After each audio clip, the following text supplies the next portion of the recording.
There's nothing louder than a whole town pretending nothing happened. What you're witnessing right now isn't victory, applause, or even closure. It's something far more uncomfortable. It's collective embarrassment. It's the awkward silence that follows a badly told lie when everyone suddenly remembers the truth at the same time. And unlike personal shame, this kind doesn't live in one person. It spreads through streets, workplaces, churches, family gatherings, and group chats, like an uninvited guest that refuses to leave. Here's a fact people don't like to admit. Communities don't collapse because of one scandal. They collapse because of patterns they defended for too long. Sociologists have documented that when a group normalizes the mistreatment of one individual, the damage doesn't stay contained. It rewires how people trust each other, how authority operates, and how truth gets handled. Eventually, the group pays for what it protected.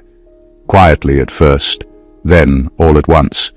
That's why the energy feels strange now. People are overly polite. Stories don't line up anymore. Laughter arrives a second too late. You'll notice conversations abruptly change topics, names get avoided, and certain memories are suddenly misremembered. Not because anyone is confused, but because everyone knows exactly what they're trying not to say. This isn't regret.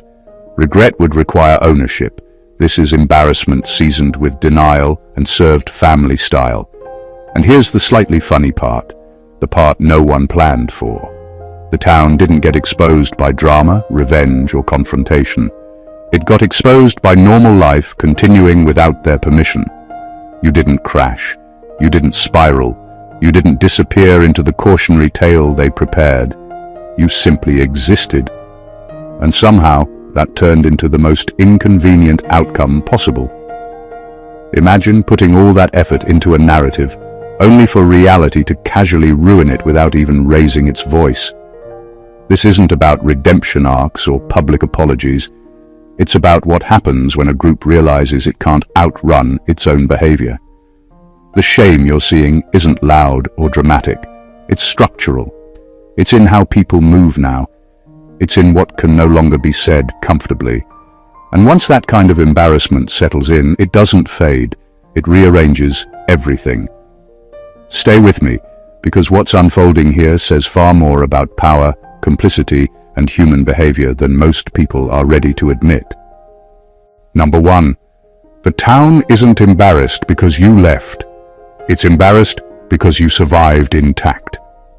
The truth is harsh and unavoidable. What shakes people to their core isn't your absence or your departure. It's that you made it through without breaking. You walked out of their traps, their manipulations, and their whispered judgments without losing yourself.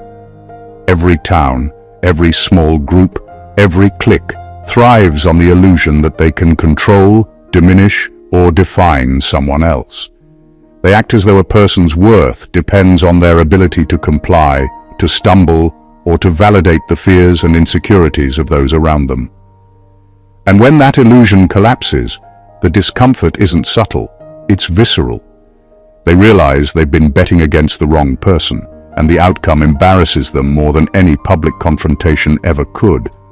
Survival, in its purest form, is a mirror held up to everyone who tried to shape you into a cautionary tale. You didn't give them the satisfaction of witnessing your struggle. You didn't hand over the validation of their judgment. Every attempt they made to break you failed. And now, the evidence of your intact, unshakable presence stands as a silent indictment of their behavior. They wanted proof that you were vulnerable, that you would falter, that their whispers and gossip had power. Instead, they see you moving through life with clarity, strength, and an inner calm they can't manufacture. The irony is exquisite. Their pride, their assumptions, their petty power plays, all of it was invested in a story that never came true. And now, even casual observers can see it. The very person they thought they could control is thriving despite them. This embarrassment is sharp, almost humiliating, because it's not temporary. It lingers in every glance, every passing comment, every subtle shift in conversation. People are forced to confront what they underestimated, and it burns quietly but persistently. Survival doesn't just preserve you, it exposes them. It shows that cruelty, judgment, and manipulation are impotent against someone who refuses to play by their rules. And that realization, seeping into every corner of their awareness, is a kind of humiliation they can't shake. You didn't need to fight a war to win. Simply existing intact was enough to undo their narrative and leave them exposed in ways no confrontation ever could. Number 2. Their shame comes from realizing the problem was never you. It was their agreement with cruelty. The deepest, most uncomfortable truth for anyone who participated in or condoned wrongdoing is that the fault rarely lies with the person they harmed. The person who survives, who stays grounded and uncorrupted, shines a glaring light on the real issue, the collective choice to accept cruelty as normal. People don't just wake up one day and decide to be unkind or malicious. There is always a network of agreement, silent nods, quiet approvals, and unspoken permissions that allow behavior to continue unchecked. That agreement is the real problem, and when the victim thrives, it exposes how deeply flawed the system around them was. This is why the embarrassment runs so deep. It's not just one person feeling guilt, it's an entire town, a circle, a group of individuals who now have to confront the fact that they actively or passively supported something they now find reprehensible. Their shame is compounded by the realization that it wasn't your actions, your choices, or your character that created the discomfort. It was their willingness to go along with something cruel. Every whispered insult, every veiled manipulation, every act of sabotage that they tried to rationalize now stands as undeniable evidence of their moral failure. There is no quick way to undo this kind of exposure. They can't erase the fact that they were participants, even passively, in a system that mistreated someone capable of rising above it. And watching you continue, unbent by their cruelty, amplifies that shame. It's a mirror they never wanted to see, but one they can't look away from. It's a slow, gnawing realization that the world didn't break you because of who you are. It broke them because they failed to recognize humanity in the first place. Your existence, your resilience, and your integrity become a silent indictment. The embarrassment isn't public outburst or dramatic confrontation. It's in the way they shift uncomfortably in conversation, the way explanations fumble, and the quiet recognition that they were wrong all along. The problem was never you. The problem was their agreement with cruelty, and now there's no hiding from it. Number 3. They're embarrassed because the story they rehearsed no longer matches the evidence. People spend years constructing narratives about others. They tell themselves stories that justify cruelty, dismiss integrity, and rationalize indifference. They rehearse these stories endlessly in their minds, repeating lines, crafting excuses, and imagining scenarios where their version of reality holds sway. They whisper it to friends, nod in agreement with allies, and even convince themselves that it is the truth. But all of that careful preparation, every justification and rehearsal, collapses the moment reality refuses to play along. And when it collapses, the embarrassment is instantaneous, sharp, and impossible to hide. The town, or group, that once felt confident in its moral superiority now looks like it has been caught mid-act of self-deception. Every claim they made about you, that you were weak, unworthy, or incapable of success, has been contradicted by simple facts: your survival, your calm, your undeniable competence.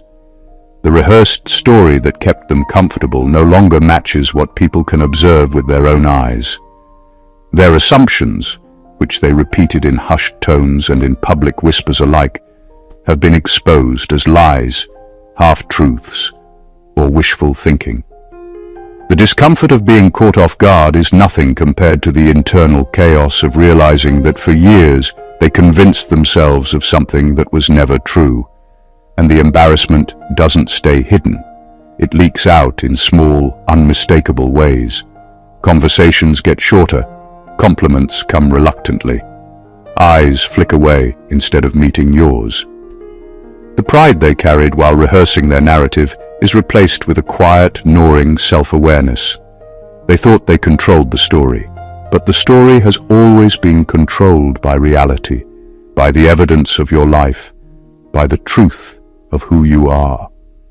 Watching them squirm under the weight of their own contradictions is not revenge. It's inevitability. The moment they invested so heavily in a narrative that reality refused to honor, the universe started to rewrite the script without consulting them. And the embarrassment they feel now isn't just a fleeting discomfort. It's the lingering recognition that for years they were performing a play, and the audience always knew the truth. Number 4. The town isn't united in shame, it's fragmented by guilt. When a community collectively participates in wrongdoing, it often assumes a false sense of unity. They believe that because everyone is involved, the responsibility is diluted, invisible, or acceptable. But the truth is far messier. Shame doesn't spread evenly, and guilt never sleeps. What looks like a single embarrassed entity is really a fractured network of individuals, each carrying their own weight of conscience, each aware of how far they strayed from integrity, and each struggling to decide how much can be admitted without collapsing entirely. Some people knew it was wrong from the beginning. They told themselves to look the other way, convinced themselves that silence was survival. Others enjoyed the spectacle or the power it gave them, feeling justified by the complicity of the group. Then there are those who didn't understand fully, but instinctively felt something was off. And now, months or years later, that vague discomfort has crystallized into raw guilt. This fragmentation makes the shame almost unbearable because it doesn't stay neat or contained. Conversations stumble, alliances shift.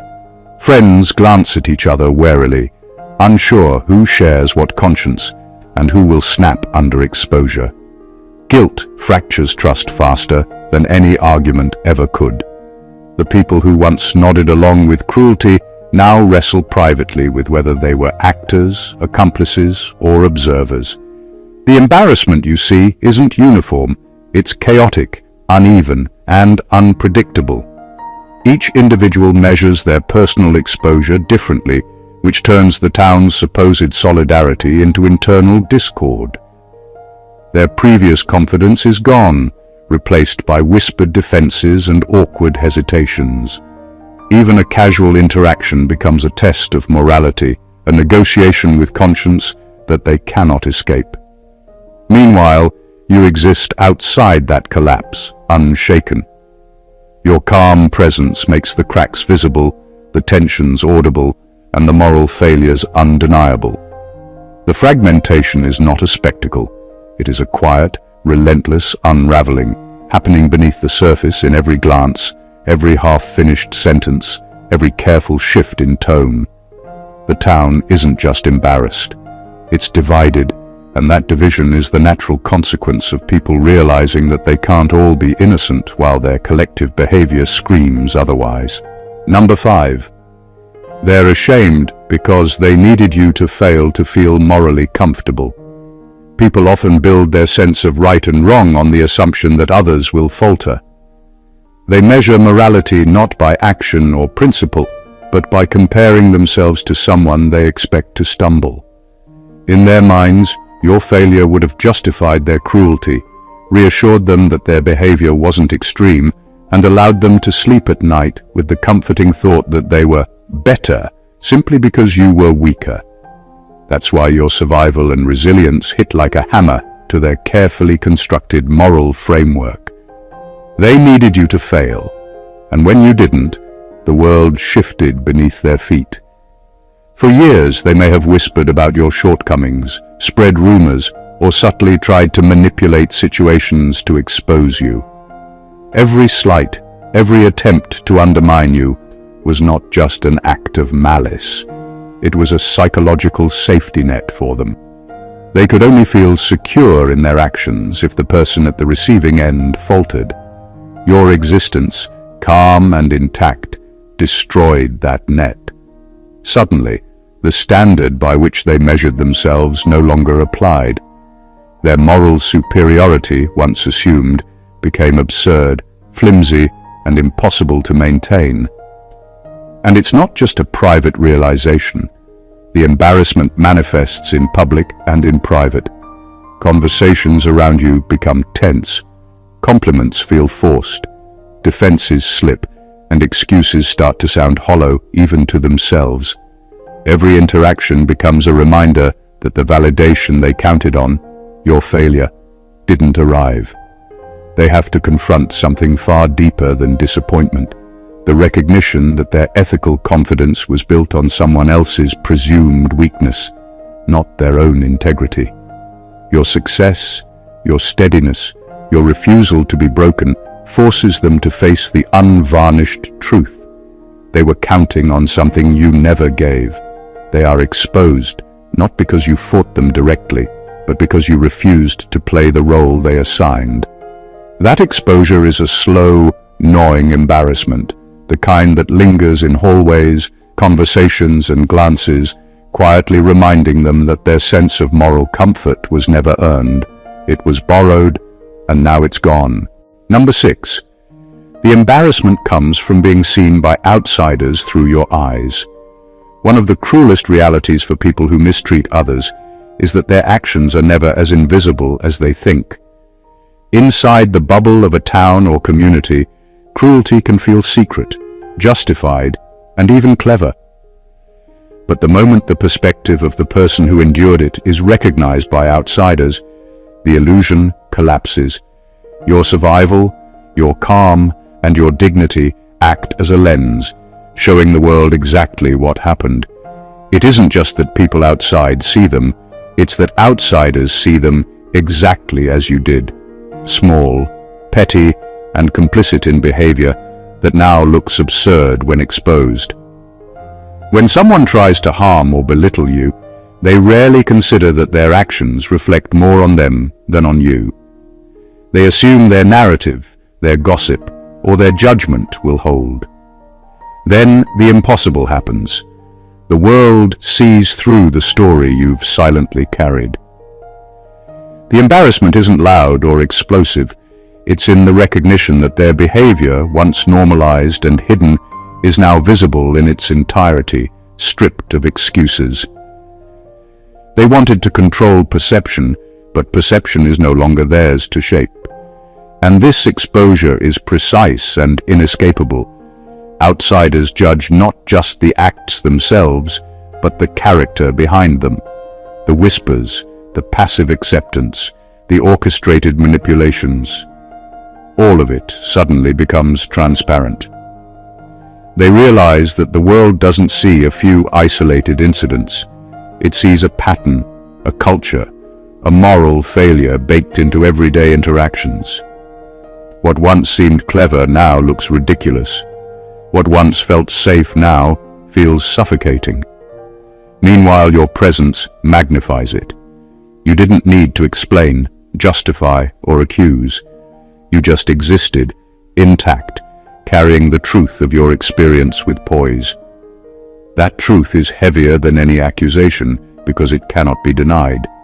It refracts the embarrassment back onto them in every glance, every passing conversation, every interaction where outsiders quietly acknowledge the discrepancy between their supposed power and your unshakable reality. The town's humiliation becomes layered, multidimensional, and impossible to escape. And the sharper edge of it is that it comes from seeing themselves reflected through your unwavering, undeniable eyes. Number 7. They're humiliated because power was wasted on someone who never became small. People who try to dominate, manipulate, or control others believe power is a guarantee of results. They think if they apply enough pressure, whisper enough lies, or isolate someone long enough, the target will eventually shrink, break, or bow to their expectations. They measure their worth by the perceived success of these efforts. What they never anticipate is the rare, infuriating reality: someone who refuses to become small, someone who doesn't bend, crumble, or diminish under their weight. And that refusal turns all their exertion into a public display of futility. The humiliation comes from the sheer wasted energy. Years of manipulation, coordination, and covert sabotage are rendered meaningless by the simple fact that you stayed whole. Every insult, every orchestrated slight, every attempt to erase or diminish you was an investment they expected to yield a broken version of yourself. Instead, the return on their effort is zero, or worse, it highlights their impotence. Their power, which once seemed unstoppable in the confined world of gossip and social pressure, now looks laughable, almost pathetic, because it failed to achieve the only goal that mattered: your reduction. And humiliation has a way of festering quietly. It doesn't need to be announced. It sneaks into conversations, undercut by tone and hesitation. It lingers in glances that dart too quickly away. It's in the awkward phrasing of every story they attempt to tell, knowing that the audience, and more importantly you, can see the failure in full color. What makes it sharper still is that your survival didn't require retaliation or spectacle. You didn't have to fight theatrically. You didn't need to prove yourself in dramatic ways. Simply maintaining your integrity, your presence, and your dignity while their power proved ineffective is enough to humiliate them deeply. Their influence, once wielded with confidence, is now revealed as empty. The weight they tried to place on you didn't crush you, it exposed them. Their humiliation is rooted not in confrontation but in failure, the unmistakable, undeniable evidence that power is useless against someone who refuses to be small. Number 8. Their shame deepened when they realized you never needed their approval to grow. One of the most uncomfortable truths for people who try to control or belittle you is that their opinions, judgments, and manipulations were never required for your progress. They assumed that their influence, whether through social pressure, gossip, or outright intimidation, was a prerequisite for your validation, growth, or success. They believed they had power over your path, that their approval or acceptance was somehow tied to your ability to thrive. Watching you move forward, completely untethered from their judgment, is a type of embarrassment they never anticipated.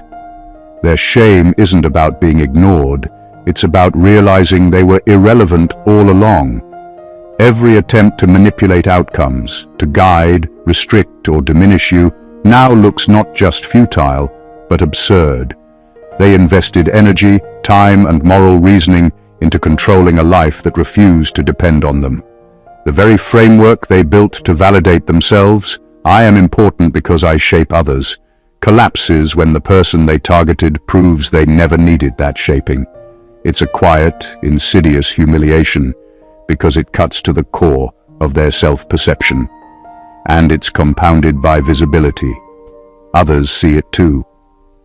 Witnesses notice the calm confidence, the forward momentum, the ability to grow unbothered by the small storms they stirred. What was once an invisible struggle becomes evidence of independence, and that evidence speaks volumes. The very people who tried to dictate your reality are forced to watch as you thrive, proving that their influence was never essential. This kind of shame is deeper than public humiliation. It's structural. It seeps into conversations, relationships, and memories. Every time they reflect on the past, they remember the effort wasted on someone who never sought permission to exist, who never needed approval to evolve, and who moved forward while their judgments faded into irrelevance. Their discomfort is subtle, persistent, and unavoidable. You didn't confront them directly. You simply grew, and in doing so, revealed their impotence and irrelevance with a clarity they cannot escape. Number 9.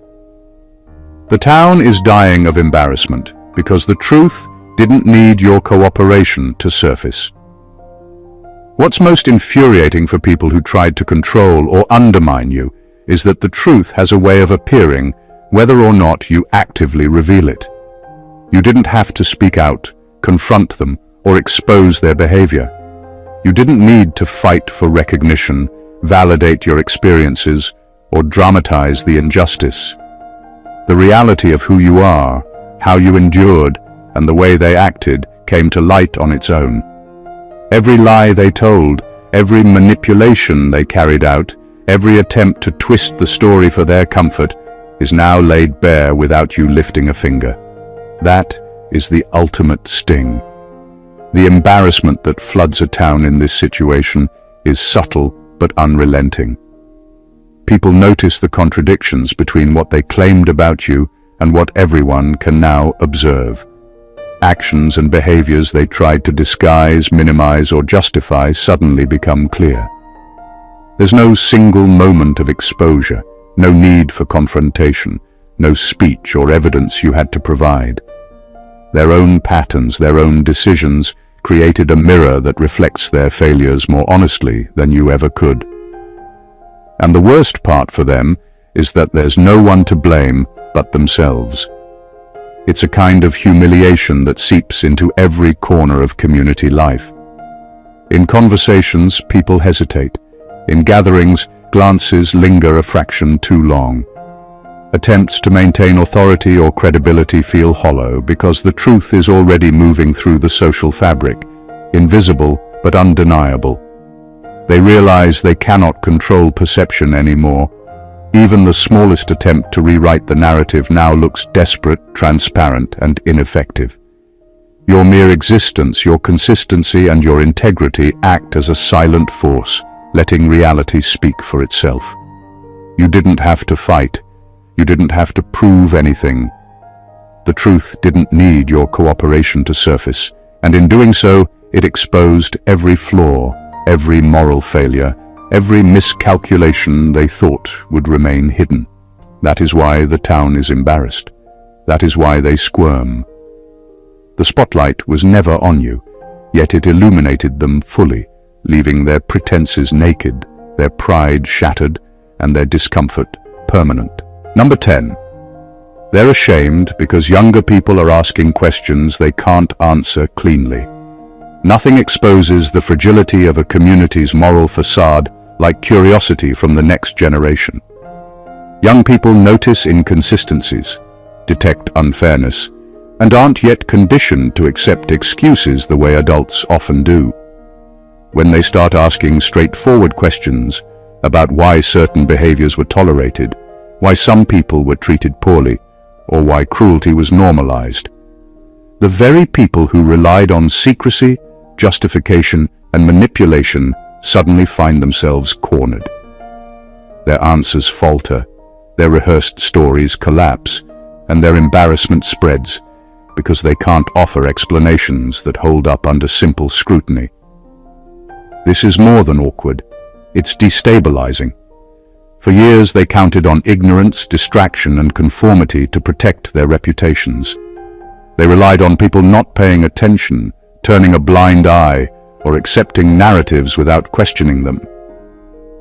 Young voices disrupt that delicate balance. Questions that seem innocent. Why was that allowed? Or, why did nobody stop it? Cut straight to the heart of what they had hoped would remain hidden. There is no clever phrasing, no passive-aggressive shift, no rehearsed justification that can fully cover the cracks. Their embarrassment intensifies because they now face the stark realization that their moral authority has no foundation. It's also psychologically punishing. The very people who orchestrated, encouraged, or silently condoned harm are forced to confront the awareness of their mistakes not in private but in real time, in front of witnesses who don't yet accept their lies.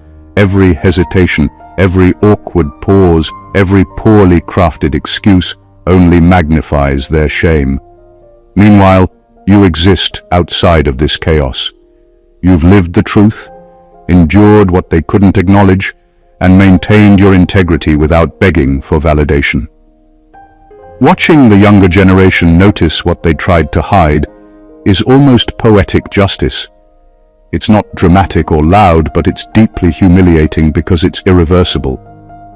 The town's discomfort, their inability to answer simple questions, and the collapse of their narrative are all on display. You didn't have to accuse anyone. You didn't have to expose anyone. Their own actions, combined with the scrutiny of the next generation, are doing that work for you, and it leaves them squirming in embarrassment they can't escape. Number 11. Their discomfort comes from realizing cruelty ages badly.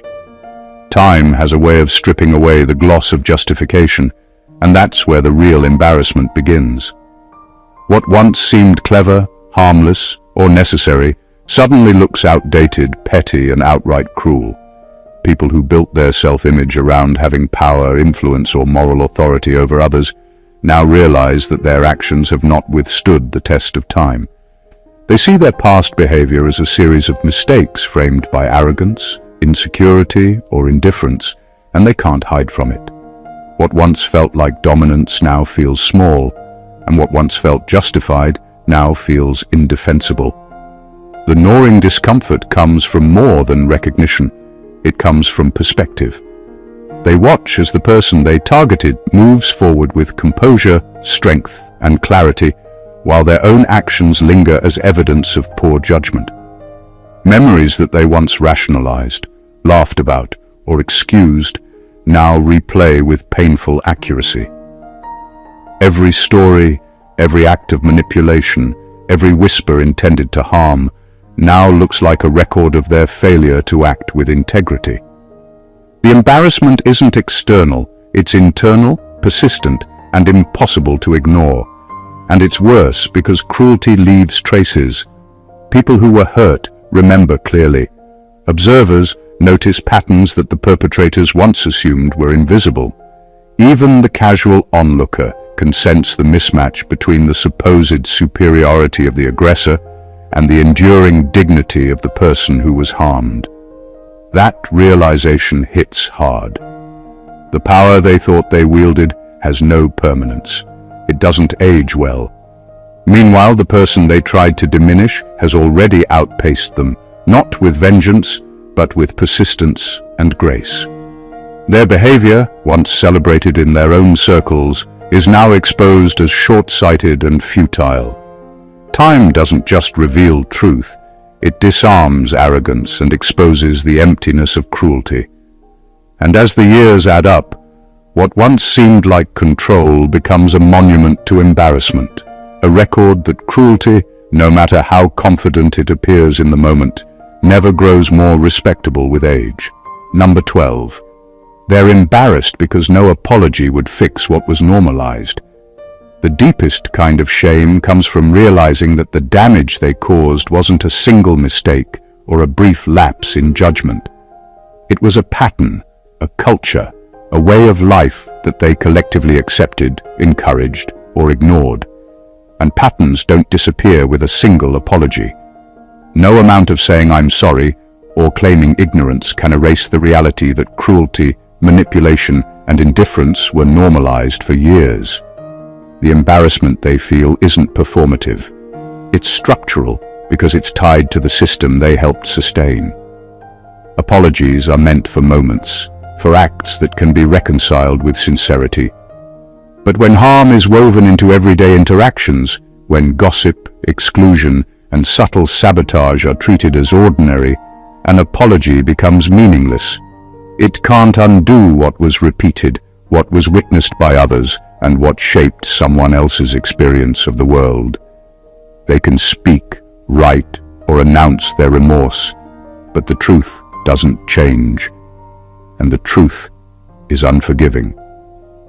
Your integrity, resilience, and survival stand as evidence that their attempts to normalize wrongdoing were futile, exposing their actions as both morally bankrupt and socially embarrassing. What makes this embarrassment so sharp is the helplessness. They can't fix the past. They can't adjust the narrative fully in their favor. They are trapped in a timeline where every moment of cruelty or complicity is preserved, documented in memory, in the stories people tell, and in the way the community now observes them. The facade of normality they relied on is gone, and no apology can reconstruct it. Meanwhile, you continue without needing their validation, moving past the culture they tried to enforce. Your growth, calm, and clarity highlight their failure in a way that words never could. Their shame lingers in conversations, in glances, in subtle shifts in behavior. The town's embarrassment isn't loud or performative, it's persistent, unavoidable, and growing. What was normalized for convenience or conformity now stands exposed, untouchable and undeniable, leaving them with the stark reality that some patterns, once seen clearly, can never be apologized away. Number 13. The town is unraveling because your existence disproves their moral hierarchy. For years, certain people believed they occupied the top of a moral ladder. They ranked themselves as judges, gatekeepers, and authorities, convinced that their judgment, influence, or social position made them superior. Every criticism, every manipulation, and every subtle act of control reinforced their sense of hierarchy. Then someone like you comes along, someone who moves through life with integrity, calm, and resilience, and suddenly that carefully constructed ladder collapses. Your existence alone disproves the order they relied on, and the discomfort that spreads through the town is immediate, subtle, and unstoppable. This isn't about revenge or confrontation. It's about undeniable evidence. You lived in a way that rendered their supposed superiority meaningless. All the power plays, whispers, and social policing they relied on were premised on the assumption that they defined worth. Watching you navigate life, unshaken and intact, forces them to confront a reality they can't rewrite. Their moral ranking was imaginary. It was based on convenience, fear, and projection, not truth. The unraveling is everywhere, even if quiet. Alliances fray as people reconsider who holds influence and who doesn't. Private conversations are filled with hesitation and awkward pauses because no one wants to admit the hierarchy they relied on is collapsing. The authority they believed they wielded becomes transparent, and the social structures they leaned on are exposed as fragile constructs rather than markers of actual integrity. Meanwhile, your presence amplifies the effect. You didn't need to prove a point or call anyone out. Simply existing, thriving, and refusing to participate in their games dismantled the illusion entirely. Their embarrassment and anxiety aren't momentary, they are structural. Every glance, every passing comment, and every shared memory reminds them that their moral superiority was a myth, and it has been quietly but thoroughly disproven. Your existence alone became a truth they cannot argue against, a quiet revelation that undoes years of control and pretension. The town isn't just embarrassed, it is unraveling from the inside out, forced to reckon with a hierarchy that never existed and a person who refused to validate it. Number 14. Their shame isn't loud, it's structural. The most insidious kind of embarrassment doesn't scream. It doesn't erupt in dramatic confrontations or public displays. It settles quietly, invisibly, into the very framework of everyday life. That's why the town's shame is structural. It's woven into how people move, speak, and interact with one another after years of complicity and cruelty. It manifests in subtle hesitations, awkward phrasing, and the careful avoidance of topics that once seemed trivial, but now carry the weight of exposure. Every conversation is measured, every glance calculated, because the collective conscience has been unsettled in a way that cannot be undone. Structural shame doesn't leave room for excuses. It doesn't vanish with apologies or explanations. It is embedded in memory, in social patterns, and in the unspoken acknowledgement of what was once tolerated. People begin second-guessing themselves, wondering who remembers, who notices, and who might quietly judge them for actions that were once normalized. There's no single moment of reckoning. It's a constant, low-level pressure that reshapes behavior, erodes confidence, and reveals cracks in the systems they relied on to justify cruelty. Meanwhile, your presence becomes the lens through which all of this is measured. You didn't have to confront anyone, prove yourself, or demand recognition. You simply existed with consistency, integrity, and resilience, and that consistency made the town's structural flaws undeniable. Your survival and calmness expose the artificial nature of the power dynamics they depended on, the empty authority they wielded, and the moral compromises they made without thinking. The result is a town that moves differently. People shift uncomfortably in meetings, hesitate in conversations, and carefully choose what they reveal or hide.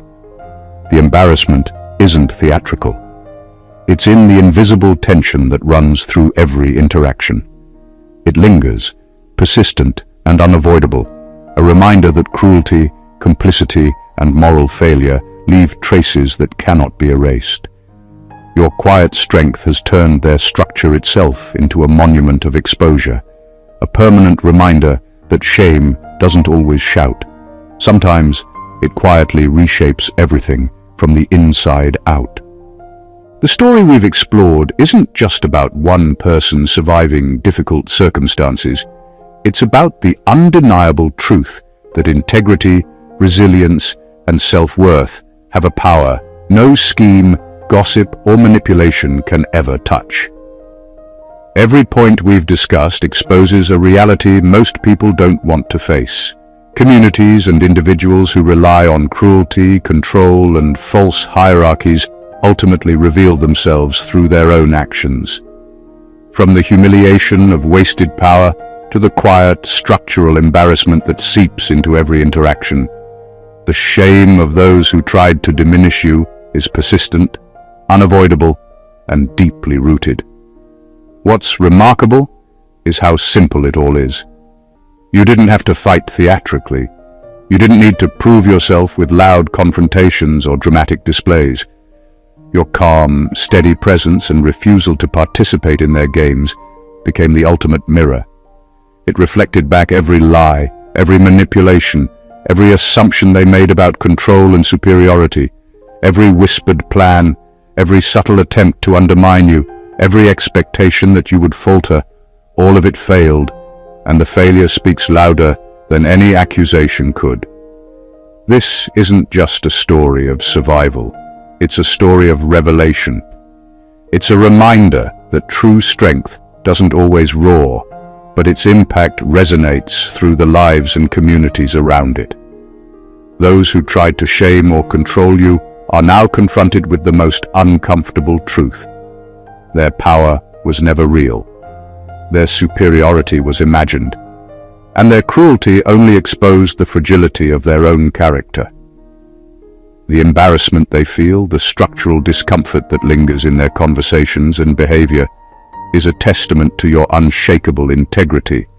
So, if this message resonates with you, if you recognize the power of surviving with dignity in the face of those who doubted you, make sure you continue the journey with us. Subscribe to the channel for more insights and revelations that expose the truths many want to hide. Like this video to show your support. Comment below with your thoughts or experiences. Your voice matters, and share it with others who need to see this perspective.